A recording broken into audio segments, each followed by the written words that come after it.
Good Friday morning, everyone, and welcome into today's daily Bible reading for Friday, April the 12th. Today we are reading together the 45th Psalm. Psalm number 45 is described by the translators as a royal wedding song. We are told that this is from the manuscript. We're told that this is for the choir director, according to the Lilies, a maskil of the sons of Korah, a love song. We've noted how there have been some Psalms up to this point that we would not be shocked if they had shown up in other places in Scripture. There have been some Job-like Psalms. There's been some Proverbs-like Psalms as well. And this is probably about as close to Song of Solomon as we're going to find within the Psalter.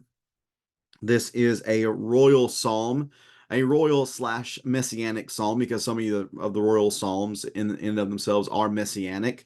But that is certainly the nature of this psalm. This psalm is a praise to the king, specifically for the marriage of the king. So we'll note that as we go throughout this text, verses 1 through 9 focusing on the king, whereas verses 10 through 15 focus on the queen, and then verses 16 and 17 focus on the offspring of the king and the queen.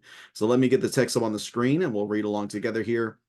Psalm number 45, again, a royal wedding psalm. Another one of these psalms of the sons of Korah. They were the worship leaders within the temple setting. And it's very interesting, verse number 1 here, where the author acknowledges what he is writing. It's just an interesting perspective that the author gives that is not common within the Psalter. It's very unique to this particular psalm. We see it in verses 1 and verse number 17 as well. Let's read here, though, Psalm 45, beginning in verse number 1. My heart is moved by a noble theme as I recite my verses to the king. My tongue is the pen of a skillful writer. You are the most handsome of men. Grace flows from your lips. Therefore, God has blessed you forever.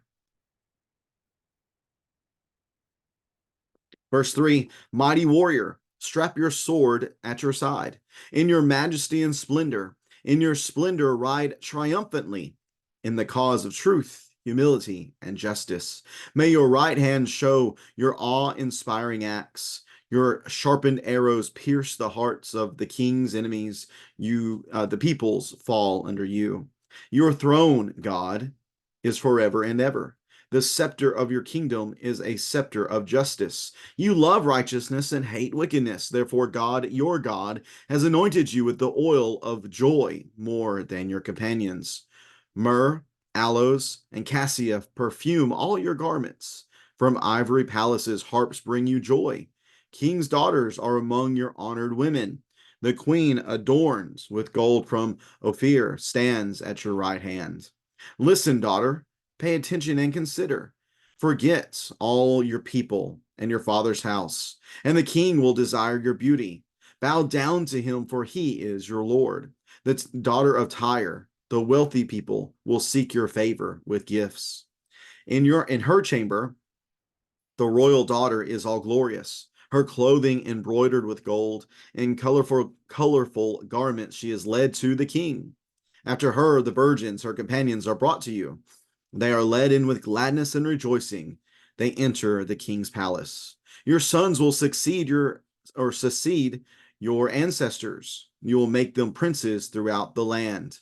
I will cause your name to be remembered for all generations.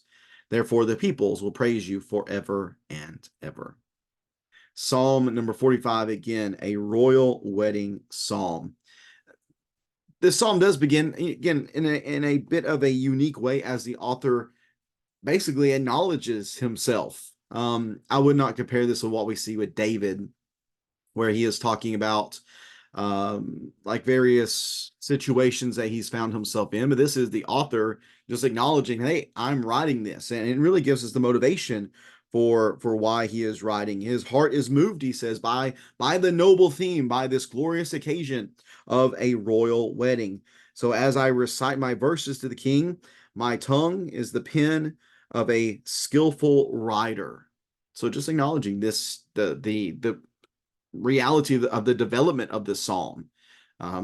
it's again important for us to remember that the Psalms they are real literature.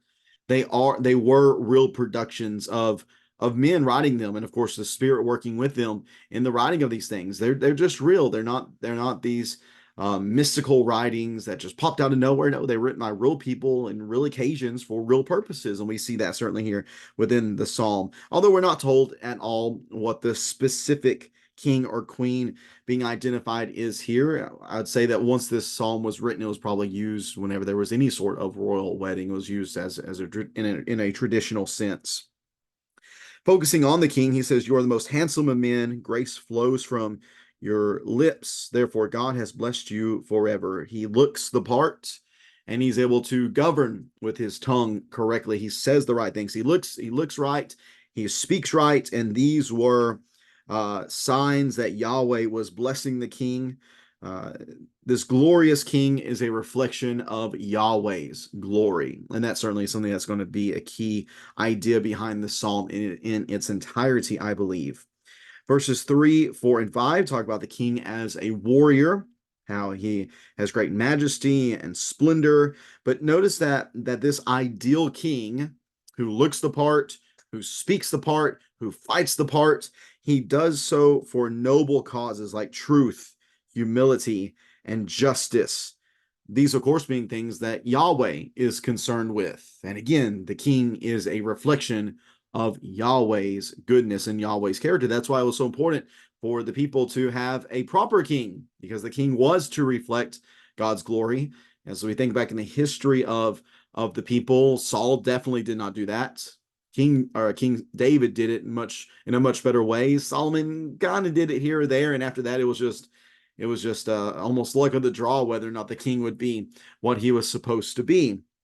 Depending on which kingdom you're talking about, certainly there were many more good and positive kings in the southern kingdom of Judah. Nevertheless, again, the king is focused on pursuing truth, humility, and justice, and defending those things. He is willing to fight against his enemies, and able to defend these things. Verses 6 and 7 are quite interesting because you read verse 6, and it seems as if it's addressing God, Yahweh himself. But again, the focus here is the king. So why would the king be called God? Your throne, God, is forever and ever. The scepter of your kingdom is a scepter of justice. You love righteousness and hate wickedness. Therefore, God, your God, has anointed you with the oil of joy more than your companions. The you there towards the end of verse 7, I feel pretty confident is the same subject as what we see in verse number 6. So why is the king called God? Well, the Hebrew word that's used here allows for that translation. But again, remember this principle that the king is a reflection of God. So the king's throne, which represents authority and rule, is a reflection of God's authority and rule. Whenever you spoke of the king and what the king cared about, it should be the same things that Yahweh cares about. So your throne, God, which again, that's who the throne truly belongs to within Israel. The throne truly belongs to God, and his greatest representative is the king. It is going to stand forever. And again, we start thinking again messianically about all this, specifically when everything about David's throne. That certainly is true. And the scepter of the king, the scepter, a signal of strength. The scepter of your kingdom is a scepter of justice. Again, there's righteousness, there's a hatred of wickedness. All of these things are things that matter to the king, just like we saw in verse number 4. Truth, humility, and justice matter to the king. They also matter to God. So there is this, within this psalm, there is this unity of purpose. There's this unity of purpose and this equality of value that the king and God have. And that's the way it ought to be. When the king does as the king should do, it certainly looks like Yahweh has anointed him with the oil of joy more than his companions. It looks like the way, or the king who is focused on these things looks like the king that God desires and that God needs ruling over his people. And of course, verses 8 and 9 just continue to speak about the blessings that he receives as he loves these things and focuses on these things and pursues these positive things that have been mentioned in verses 3 through 7. Getting to verse number 10, we see that the queen becomes the focus within the text. You see at the end, at the last couple lines of verse number 10, forget your people and your father's house. This is the idea of leaving and cleaving within marriage that you see all the way back in the second chapter of Genesis. As the queen makes her way to the king. Again, all of this language is very joyous language. This is the consummating of this marriage, the two becoming one. Again, the king and his bride. And obviously, one of the great results of that is what we see in verse number 6: the sons, that your sons will succeed your ancestors, you will make them princes throughout the land. And then finally, the author again speaks in such a way. This is, I will cause your name to be remembered for all generations. Well, how's he doing that? Well, he's doing that through this psalm. Through this psalm, he is causing the king's name to be remembered throughout all the generations. And through this psalm, peoples will praise you forever and ever. So we're thinking about this. We're wondering, okay, well, we don't even know who this psalm is about. We don't even know which king this is about. But it doesn't really matter the historical context of who this king is about. Is that what matters? Or does it actually matter that this psalm, really at the end of the day, it is about Jesus? This psalm is about Jesus. And in fact, the author of the Hebrew letter identifies that. He quotes verses 6 and 7 in Hebrews chapter 1, verses 8 and 9, identifying Jesus as the one to whom God said these things. So whenever we think about the translation in verse number 6, where it says God, but it could also mean king, we're saying, well, yeah, duh, those are the same things. King Jesus is God. And God shows himself through the person that is King Jesus. And all these things are certainly true, but we know that Jesus did not get married, but he is a groom to his bride, who is the church. And what are the children of this union? Well, it is all the people who make up the church. So we see this psalm certainly in so many ways we can try to understand its historical context, and certainly there is a historical context that this psalm was written in. And again, we don't have all the details about who it is or who it is specifically about, but again, we see how this song endures the test of time and how we can understand it from the perspective of where we are, that it is about Jesus. Jesus is God's great king. He is certainly a warrior, as we see. He is one whose scepter of his kingdom is justice and righteousness. He cares about truth, humility, and justice. He does have a beautiful bride, that is the church, who is described in wonderful ways throughout the New Testament. Again, all the people are princes throughout all the land. All this just fits so well with Jesus. And I think that is the ultimate way that we need to read and understand this psalm, that this is about King Jesus. It is about his bride, the church, and about those who make it up as the children of this union, those who are disciples and followers of King Jesus. If you have any questions or comments about this psalm here, Psalm 45, please feel free to leave that in the comment section below. And I appreciate you taking some time reading along with me on this Friday. Looking forward to seeing everybody on Sunday for our Bible classes at 10 and our worship assembly at 11. We're going to take a closer look at Psalms 42 and 43 together on Sunday morning during our worship assembly, looking at this idea of longing for God. I think there's a lot of important lessons that we can consider from that.